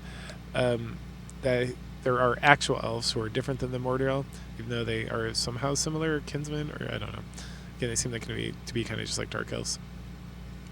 He also mentions a Bracknugh, which is some sort of guardian thing on the western edge of the cavern that we're gonna have to fight through to get out of here. And so as we get over to the western edge of the cavern, the whole like earth shakes and everything, and Owen starts freaking out, and then this like mummy thing shows up, and we kick the shit out of it. Then the dwarf from the beginning of this cavern, he rolls up and he's like, hey! He has his gold and thanks us for clearing up this area. So then we head downwards, and then we're looking for a pathway out, and then we like run into like this random kobold. He's like, hey! We're like, oh hey, what's up? And he tells us about the dwarf imprisoning a dragon down here, and they worship the dragon, so they want some gray armor, which is the dwarven armor in the game. And if we do that, they'll do something for us. And I'm like, okie dokie, and I just forgot about that side quest completely. Anyway, at the end of this level, we find another Bracknor, but again, this one also goes down super fast. And as soon as then we're able to climb out of the cave, and then we run into Mac Anor, who's the brother of the other dwarf. And we find out that the elves have been attacked by the Mordriel, and that they sent wyverns, and that they set fire to the forest, and that the whole thing was pretty intense. And so we ask him about Tomas, and he talks about how like, oh yeah, he was, he's like the lead, the captain of the guard or whatever, so he got injured in the attack, but it doesn't appear like it was fatal. They took him back to Elvander, and then they put like this other guy in charge of the forest rangers and whatnot. And then we talk about the path of Elvander. We talk about like these like sleepy groves, which are like protections to get to Elvander and whatnot. And then the guy, or they're sleepy glades, I guess. He tells us to be careful of the wyverns or whatever. And let's see. We can like fuck around here, gamble with some dwarfs. There's a shop, whatnot. As we're kind of walking out of there, Goroth stops us and mentions that the magics that will affect him in the forest specifically, because some of the defenses are specifically made for like his people, and that Owen might have to go alone. And Owen's like, okay. And then as they're about to go, Goroth again stops Owen and says, hey, no matter what happens, I consider you my friend. And it's like, okay, wow. What's happening? Anyway, we meander around the woods, and then we hear like this sound, so we head over to like this river, and we find a Rusaki, which is like a water spirit. She needs help getting Eliam's heart from a Mordriel sorcerer, so we end up looking for that for a long time. Like I like investigate almost this whole forest. It's like really confusing to get around here, not gonna lie. Eventually, we straight up just randomly stumble into this battle with a mage and a bunch of Rulsuki. And once we kill them, we get the heart back. We take it over there to our old friend, the kindly Rulsuki, and she gives us a shell. We then find these ruins that lead to Elvander, but we need a key to enter. And Goroth talks about there's only 3 keys: Tomas, the Queen, and Prince Kaelin. And Prince Kaelin is the one who took over the war fighting duties over here in the forest, so he's around here somewhere. So back in the woods we go. We eventually find this like horrible trap puzzle with like 2 wyverns, a mage, and then all the same like cannon and like little crappy, what do you call them, like scepters in the ground and whatnot. So that sucks. Anyway, so once we beat them, we bump into Kaelin, and he's like, thank you for saving me from the wyverns. And I'm like, no problem. I guess that's what I just did. Like the little trap level. Anyway, him and Goroth are like best friends forever. They talk about all the good times they had and everything that's been going on and whatnot. And we find out that apparently Goroth has been here before, despite being a Moradel. And then Prince Khan teaches us some skills, also spells a spell that turns wyverns away, as long as we have a wyvern egg. And I never found one with these guys, but for some reason, James and Lockyer and those guys, they found a wyvern egg, so useless. Anyway, we talk more about Elvander. He brings up the ruins that I found earlier, and then he gives us a key so that we can get back. So we head back around to the ruins. We get inside there. We kill some ghosts. There's lots of chests, including one that contains a broken sword, which when we use the shell we got from the real Siki, fixes it. And then it gives us like the Guarda Revanche, which is like the best sword in the game. And it's like, oh hey, remember someone was talking, like the cousin was talking about that way back in chapter 2. That's fun. And it's not just like the strongest in the game; it is like double the strength of the sword Gorath is currently using. So I was like, hells yeah. Eventually, we get to some stairs that lead up to Olvander, and Owen is like taken away by like the how beautiful it is, and it's a typical like J.R. Tolkien Dragonlance, high elven kind of city. It's just beautiful and like amazing, and my breath is taken away by the architecture and by like everything that's going on. And so Owen forgets to notice that the Queen's standing right there, and Gorath is like, hey, you should fucking bow. The Queen then asks Gorath if he's ready to cast off his Moradel legacy and fully embrace his return to the elves. And I'm like, return to the elves? The fuck? Gorath approaches. He swears fealty to the Queen. The elves all approve. And so after his long journey, he'll be able to return here and live with them in peace forever. So it seems... it just kind of reinforces to me, and like maybe I'll learn more when I get to these books, which this video is gonna go up after the book reviews, but it seems that the Moradel are some sort of like drow or dark elf or I don't know, something. Then Thomas asks about Pug, and he's super concerned about his friend. We talked about the Book of Macros, and the Book of Macros is not actually a book; it's an item used to teleport to wherever Pug's at, but it's also a book. Like it's not like a book you read; it's a book, like a magic book. When you open it, it teleports you. Anyway, Thomas is like, I will go. And the Queen's like, sit down and shut up. You're injured. And he's like the consort, right?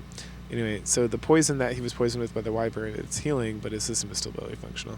So anyway, he pulls out this book and hands it to Gorath.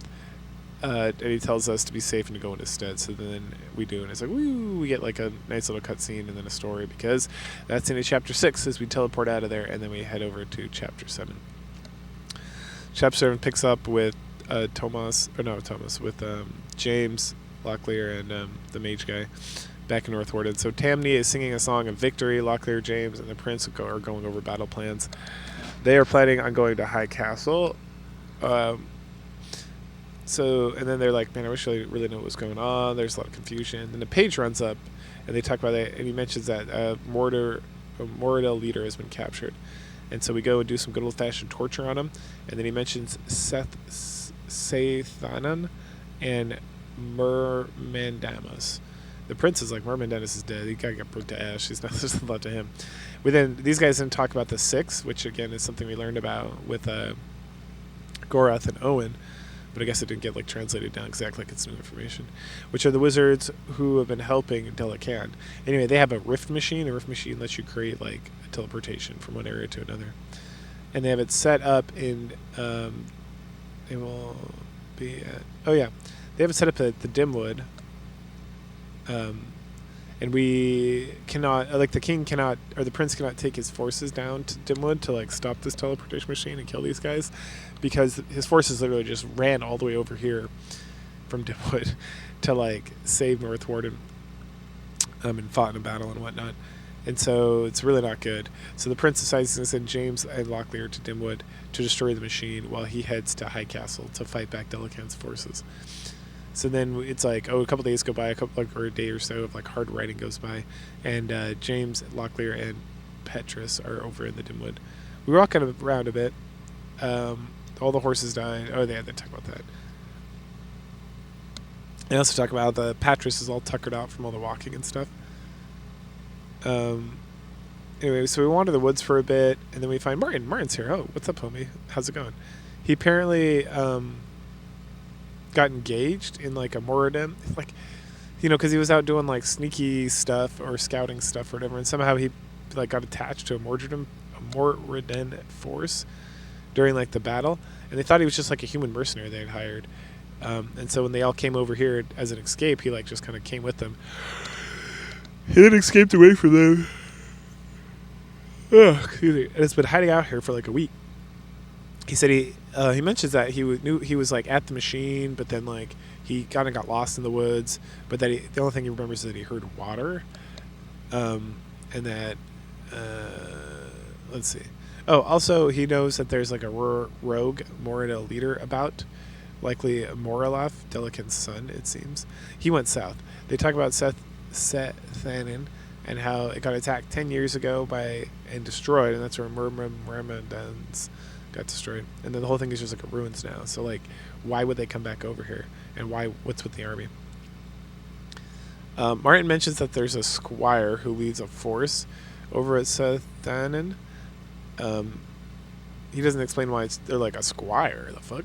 And it's like, don't worry about it. And it's like, okay, it's too complicated to go into. And then lastly, he warns us about food being poisoned. Like, one of the things he's been doing is sneaking into like the camps all around here and like poisoning the food, which is a good warning because it's like interesting thing to be done and makes a lot of sense in like war. But I never found poisoned food, so I guess the developers forgot. South of where we run into Martin, we run into another guy. This guy's a Borodel leader named Abkar. He hates Delicon so much. He wants that machine destroyed and wants that guy to get come up. Because remember, again, the tribes in the north are all kind of like, they're not unified at all. So he tells us that the Rift Maker is behind a mountain. That's actually an illusion. And then he says we need an artifact called a Wani to disrupt the gate. And that he had it, but it broke. But there's likely more because there's all the wizards and stuff. And the Wani activates and deactivates the gate. So maybe we check with Mora Elf, who's Delican's son. He probably knows where one's at. So we should just head over there, pretend to be mercenaries, see what happens. So we wander around a bit some more. We get to a bridge with a bunch of goblins on it. They need a password. We don't have the password. We find the password in some random treasure chest by like a waterfall. Like, okay. And it's Nabrub's blood. So we head back over the bridge. They let us through this time so that we can find Mora Ulf, which we do. He's just kind of like hanging out by himself over here. So we usually trick him into thinking we're like mercenaries. We're here to help. And so we talk about the device, the location of the thing, and then he tells us that there's a chest with a there's a chest to like the west, and he gives us the password for the chest. So we wander around here for a long time, and I wander around for so long because I go west and I find like 2 treasure chests because again, like there's never like one treasure chest. Even when someone sends us to find 8 treasure chests, there's always like 15. And so there's 2 treasure chests. We open those. Nothing's in there. So then I wander around some more, and eventually I go back to the place with the 2 treasure chests after like literal hours of playing this game and just like clearing out this entire forest. And the treasure chest is there with the actual password in it, and it was just like the angle upon which I was like standing to look at the area. Like I literally went back and I found the same 2 treasure chests with the same shit in it, and I was like, this has got to be it. Like there's no other way. And so then I was like, okay, I'm just gonna like come at every square from every angle, and eventually it like there was the treasure chest, and I opened it up and I was like, Lord Christ, give me strength.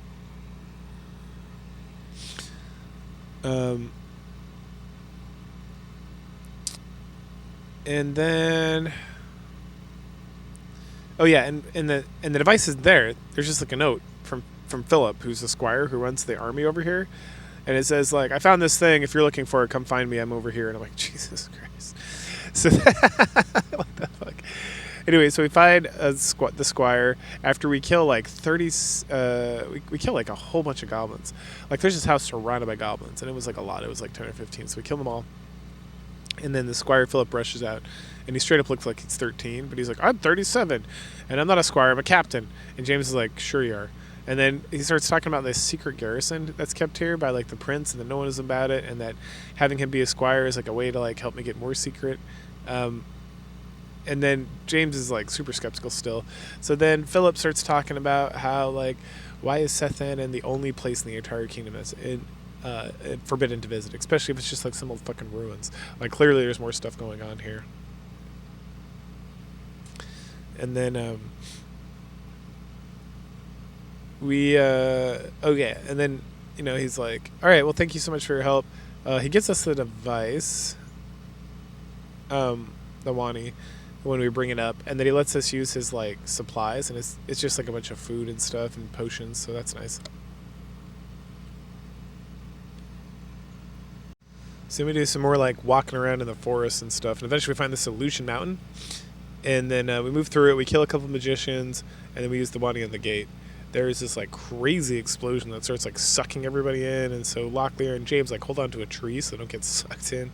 But then Patris isn't so lucky. Oh no, he gets sucked in, and that wraps up chapter 7. Chapter 8 picks up back with Gorath and Owen. They have teleported to some crazy like alien desert universe planet thingy. However, these like rifts work in the system, and Owen's magic doesn't work at all. There's a strange sun, and there's like no trace of Pug. So then we wander around a bit. We find out that there's these like crystals that like mana in the world doesn't just like exist. It exists in these crystals. So we pick up these crystals. We can use them for Owen to be able to use magic instead of like his own life force or whatever, which is like preferable in a lot of ways.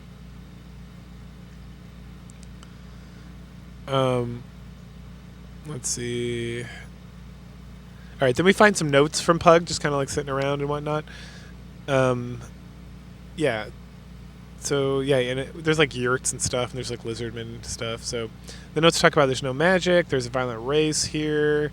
They keep referring to things that are like, I'm sure if I read the books would make more sense. We then head north, and on the way there we find another house with a blue crystal staff that we can like charge with a bunch of these crystals, which is great. And it helps us do magic even better. And that, well, no, so I guess the crystals, I wrote this down, so I forgot. So the crystals don't let us use magic. We have to have the staff. And then once we have the staff, we can charge it with the crystals, and then we can use magic. Awesome. We also find a map of the whole island, which is like super nice. Another message from Pug talks about touching a crystal pillar up in the north and how it seemed to reach out to him through his mind. And he was very curious about this world, so maybe he'll come back sometime after rescuing Gem Ima. We then get to these crystal pillars, and there's a whole bunch of them. And a couple of them like ignore us, but some of them are like gods, and they tell us these like crazy stories about how the world was attacked by this force. And this force is the same force that like attacked our world. But we were able to hold it off with like our magical powers, and like Pug was like a big important part of that whole situation. But that these guys, they like destroyed the world essentially to like drive them off, and the gods like hid in the pillars, and that some of the gods have gone like silent or whatnot. And then one of them even got killed. Creatures were that destroyed here. Okay. Oh, so then Pug. When he showed up, one of these gods is like very helpful. He tells us that Pug's down resting because he got some sort of cup and he tried to use it, but he didn't use it like correctly, and so it kind of knocked him out. So they put him in like this cabin and put like a protection spell on him so that he could like hang out and be safe. And they're like, all right, so go find us that cup and come back here, and then we'll help you get Pug back. And we're like, okay, sounds good. So on the way south to find this cup, we run into like this hut where Pug's at, obviously, because it's got a barrier we can't get through. So like, okay, noted, we'll come back here later. Further south, we find like this small village of these like lizard snake people thingies. And we kill a whole bunch of them, and then we get this cup, take it back to the pillar, and then the god thing tells us the cup was given the bad people some sort of power, and that, but now that we can use it to restore Pug. And then we talk about Macros a little bit. Helping. Oh, and then is there any way we can help the gods out? And yada yada. Anyway, so then we head over to this house that Pug's just like chilling in. The barrier's down now, and so we open it up, and he thinks we're like some crazy people because he's never met us before. And then we talk about the mage guy who imprisoned his daughter. And then eventually we like, okay, we figure out who each other are. We talk about Makala, who imprisoned his daughter, and how he's like the actual bad guy, and that there's this very powerful artifact in Seth Annan that is guarded by a dragon and by Prince Arutha's like secret force, which is Philip's crew. And so we have to get back, so we have to stop Makala from getting access to this. And that Makala orchestrated this whole thing with like Delican's like a puppet of his, and like the 6 wizards that we keep hearing about that are helping Delican are actually his, like they're like the Sunari people or wizards who are working for Makala, and that he's not like an evil guy necessarily, but he's trying to access this thing. He doesn't understand the power of it. He doesn't understand what's going to happen, and like really bad stuff could really happen here. So we got to like make sure we go stop him. And so the Delican's forces coming down to attack were to like distract the prince and his people along with the secret force, like Philip's crew, so that Delican could like sneak in with like a smaller crew, or no, so that Makala could go inside with his wizard buddies and defeat the dragon and get this thing and figure it out. Anyway, so apparently whatever this artifact is, it contains like the power of like this ancient race that was like invading universes and like killing people and whatnot, and that if it's accessed, it will like release the evilness back upon the world or something, and it can be very destructive. And so then Owen and Pug share drink out of the cup or whatever, which gives Pug like all his magical capabilities back, because he had lost it all apparently, but now he's able to like mind share with Owen to get it back, which is nice because then I like he has all the spells I have already acquired, which is like a good way to rate that happening. So with Pug rescued and given powers back, Gorath questions what to do next. Pug mentions I don't know how to say this, Dat Savin pillar up north. Remember, there's a whole bunch of pillars. One of them's the Dat Savin pillar, is one of the gods. And he mentions feeling a pull from up in that direction while recovering. So we head up there, and then Pug and the old god converse for a while. Essentially, what we learn is that Gemma, his daughter, Pug's daughter, he's being held by like the snake people here as some sort of representation of the creatures that have tried to take over the world in the past or something. And then she's being held because it somehow represents the destruction of the world and the gods that deplete the mana, and then the mana goes in the pillar. I don't know, it's some crazy nonsense. And that there's some magic spell that will help us like defeat the snake people and rescue her.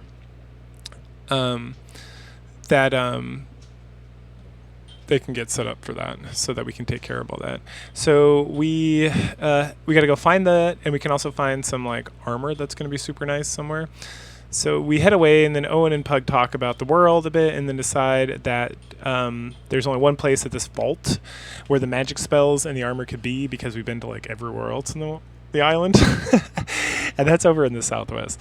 So we head over there, and it took a while because I find the first like it's just like an area in the ground that you have to like dig into. I mean, you just click on it, but it looks like just someone digged up something. So we find this like sweet ass armor, best armor in the game, and then we find a spell for killing some elements. And then I spent like another half an hour trying to find like the other spot for the vault, because they had mentioned that there were two of them, two spells and whatnot. So I could have one to Pug and one to Owen.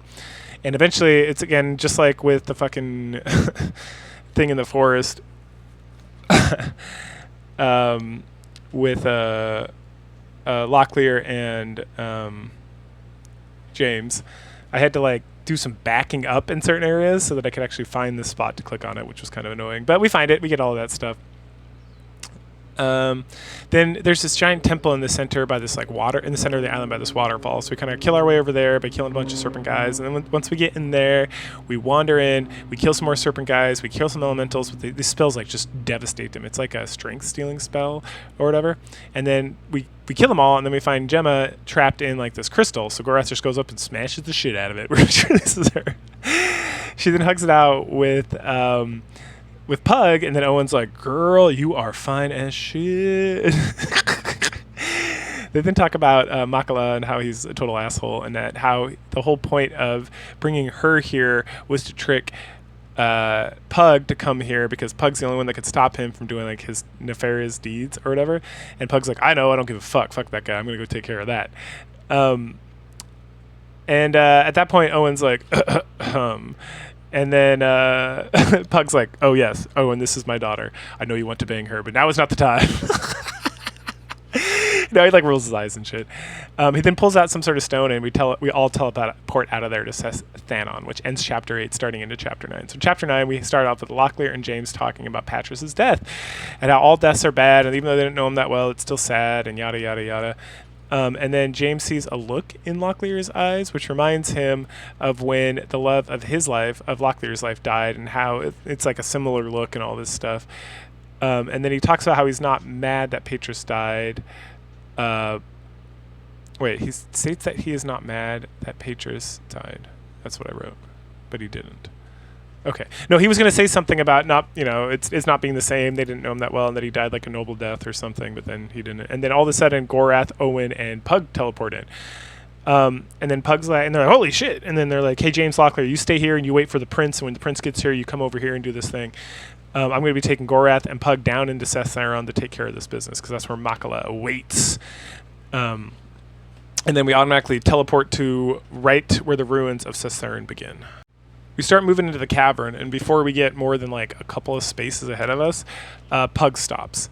Here, he mentions that he wants to get his head straight first, make sure we're all together on like exactly what's going on. So he mentions that there is a Valherv artifact, and the Valherv are the guys who just... No. I think it's like a Palherv. I wrote Valherv, but I don't remember. Anyway, so these are the guys who destroyed the other world that we were just in, and when they came to this world, they got completely fucking pwned by Pug and the crew.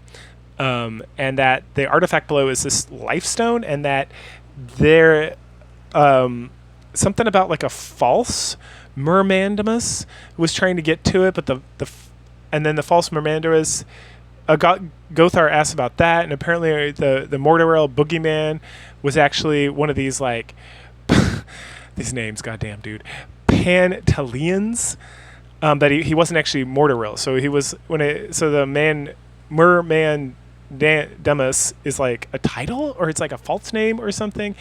Anyway, that he was trying to get this life stone because he could use this life stone to like bring back these people that got destroyed, so they could again like wreak havoc throughout like the multiverse or some crazy nonsensical bullshit like that. Okay, so and that if someone activated the life stone even by accident, which Makala is not, he's a Sunan Uani, right? Which because they're from a different world, but then the worlds have kind of merged based on like the books that we've already kind of covered. So that if he was able to activate this and bring this other race here, it would make this world it'd make the previous world with like no magic look like a Garden of Eden compared to like what they would destroy to this world, because we fucked them up so bad last time they came here. Because it contains the stones of these like Velaheru, which is bad. So Macross, who's like this ancient wizard who kind of dealt with all this, he set all this up, and he set this whole situation up so that we would be together, so that we could go in here. And he knows that like because Macross was involved with this somehow, that he's confident that we will succeed and stop Makala from making this happen. So eventually we work our way through this dungeon and we find the barrier that Makala set up to keep us out. And then it's being maintained by several casters, 6 to be exact. Yep, the 6 that we've been kind of dealing with this whole game. So we got to go find these 6 who are in the level below this dungeon, and we got to kill them so that this barrier goes away. So it's really not a hard task. It's just kind of annoying because we honestly only fight like one wizard at a time, and sometimes they have elementals with them. And as you previously have experienced, or I have experienced, we have a spell that instantly destroys elementals immediately. So, let's see, 6. Oh yeah, and that we kind of get confirmation that the 6 went up to help Delican as like a ruse to get Delican to get his forces down here to distract Prince Arutha, so that Malika could come down here and do whatever like shady shenanigans he wanted to get involved with in the first place. And so Delican got like played as a fool. He's been like a dupe this entire game. So we go down there. They're all pretty easy. We walk around a lot, kill a whole bunch of things. Then we head back up to the barrier, and then past the barrier we find the Oracle of All. Yes, that Oracle of All, if you remember, is the dragon. So we went and found the dragon statue like in chapter 2, I want to say. And he spoke to the Oracle of All, brought Owen to this place so he could have a conversation with him, talk about his last of his race, how he's like dying off, and yada yada yada, and then said that someday he'll return and like something about saving the world or whatever. So we're back, and he's the dragon that Macros put here to help defend this statue, or to help defend the stone, but he's all injured and shit. And so we leave Gorath here to help him because he's been paralyzed, and we want to make sure that he's okay. Which leaves just Pug and Owen to go ahead and to fight Makala. And so the final battle is going to be between the magicians, which sucks because Gorath is so much stronger than either of these assholes. So we get to Makala, they banter about changing hearts and all this stuff, also about the Sun and Uani, and helping shut this world out from the Valeru invasion, and talk about how Pug is like the super duperest, strongest magician, which we know from the books. And then they talk about the assembly and the mage group and stuff. And then Owen's like very curious about how Pug was able to defeat the Valeru. And then he talks about something about this place draws their interest, the interest of the council and all that stuff. They talk about how Makala wants to destroy the artifact and be done with it because he's worried about the Valeru. And Pug says if you destroy it, it's going to cause more problems and it's going to solve. We just got to bury it and leave it alone. And then so it's time to fight. And this final boss is ridiculous. I got destroyed. Like this, nothing in the game was as hard as this final battle, which is good. But it's partially hard because if I had Gorath here, I would have curb stomped this because I think there's 4 bad guys if I remember correctly. I don't think I wrote it down. And it's pretty much like they all cast spells, and so you just got to get lucky that like Makala doesn't cast like the right spell, and they're not even elementals. They're like these other things, so they take a little bit more to like kill. But so there's like I think there might just be 2 of them even. There's 2 or 4. I don't remember. It'll be in the video most likely. So however many there are, they keep casting these fucking spells, and then he's casting spells, and they can like make each other invincible, and it's like, Jesus Christ, man. And so you pretty much just have to like kill the other 2 creatures, get lucky enough that they don't kill Owen or Pug, and just have a bunch of healing potions so you can keep like recovering magic points, because Makala has like unlimited magic points. He just casts like whatever the fuck he wants whenever he feels like it. So you just gotta pray to God that like he misses, or he's casting shit ass spells, which he does on occasion. So on like try number 6 or 7, that finally happened. And I pretty much had to do was just keep freezing everybody with the freeze spell, and then chipping away at them, because nothing does that much damage to them, because you can't use like the lightning spell because none of them have armor or like metal on them, right? So that's a beast. And then once we defeat them, Pug notices that Owen is all hunched over and stuff, and then a light emits from the chamber. They reflect on Makala's fate and talk about his motivations, how they weren't like bad per se, but he was going to cause little problems. Then they hear sword fighting from the other room, and Pug warns Owen to get ready. And it ends up being that Gorath is fighting Delican, and they like stumble into the room. Gorath beats him down and threatens to kill him if he moves, and then Delican makes visual contact with the life stone, which is like glowing in the room. And then he races towards it, getting away from Gorath, and then Pug tries to step in the way, but it's too late, because the stone has given Delican like new life, and he's able to like get past it, grabs the stone. Gorath gets up and attacks Delican. Oh no, before he can get to the stone, Gorath chases after him, knocks Delican over, and they both stumble into the stone and grab it. And so then the souls of the Valheru start to take the control of the 2 men, Delican much faster than Gorath. And Pug is like, oh shit, time to die. And no one's like super sad. He's like, no, Gorath, you're my friend. I can't do it. And then Gorath is like, you must kill me. I am no longer your friend. Look at Delican. Like, I am being possessed. I do not wish this fate. You must destroy me. And then Owen's super distraught about the thing. But then Pug tells him that it's going to be okay, and this is like how it's got to be. And so tries to comfort him.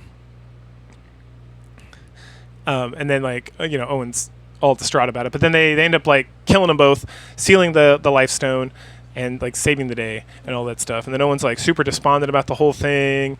And then Pug has to like go over with Owen and like kind of explain the whole situation again, and why it's a good thing that Gorath died. Not that it's a good thing he died, but that he like kind of had to die. Otherwise it'd been like the end of the world, and that Gorath wouldn't have been himself. So we didn't kill Gorath. We killed Gorath that had been possessed. And it's really good writing.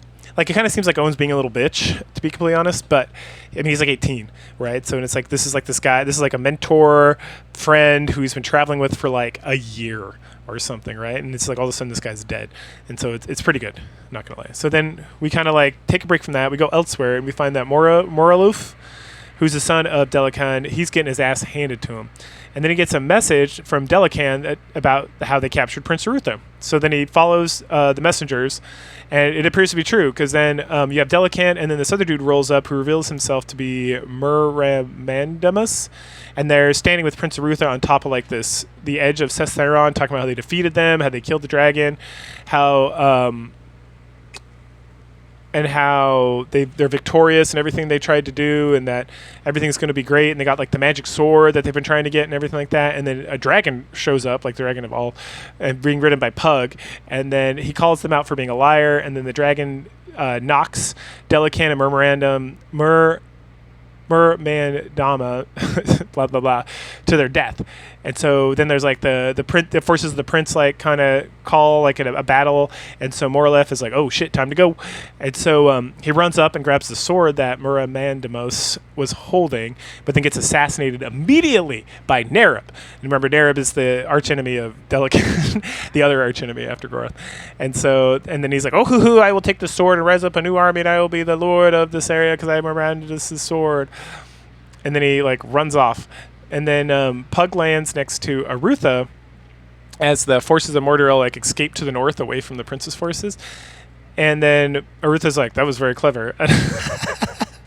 And Pug like looks down upon the illusion of, because it was like a dead Arutha, Delican, and Mirandus, and he like casts his like hand away, and they were just like an illusion. None of them were actually real. And then they talk about the sword that Naber grabbed, and they're like talk about how it's just like some useless random fucking sword, and then it doesn't have any powers, and it's not like magic. So he'll get up north at some point, realize it's just a fucking sword, and it's gonna be like, fuck, there's nothing special about it. And the kind of the idea between this like maneuver is not just to like defeat the Mordrill, it's to get them to stop coming the fuck down here and doing shit, right? Just like embarrass them to such a point where it's like, all right, we don't need to go down there anymore, just leave them alone. Anyway, they talk about Locklear and James and about how they're kind of tracking the whole like plot and the stones and like what's going on with all of them and whatnot. And the prince is like, oh, don't worry about them. They're super loyal. You don't have anything to worry about with them. And they're not going to question anything. They're just going to be like, Roger, sir, heading on our way. At that point, the prince leaves, and then Pug smiles, and he looks over at Owen, and he's like, well, there's 5 people who know the truth about this place. And Owen's like, are you going to do anything, like murder me? And Pug's like, no. In fact, I want you to come be my student at Starduck, the Magic Academy. Like, you have great potential, and it's about time you actually you became like a true apprentice. And Owen's like, heck yeah. Is Gemma going to be there? And then Pug's like, oh. And then he mentions that Prince Arutha will pay for it, of course, to keep him quiet, right? So that he doesn't have to worry about money. He can go study magic with Pug, and he can get with Gemma, and everything's going to be great. And then they all laugh, Owen and Pug laugh, and then they head out, which ends the game, which was a fucking banger. Yep, Betrayal At Krondor. That game was fucking stellar. It's old. So it's got like a lot of oldie-timey tendencies, but if you use the cheat to like allow yourself to heal kind of wherever, this game was so much fucking fun. Like no complaints whatsoever. Thoroughly enjoyed every second of it, and it's highly encouraged. And there's one more book after this that we're gonna cover that kind of like wraps up the Rift War timeline or whatever. So we had Magician. I forgot the second book. Then we had like Return to Krondor.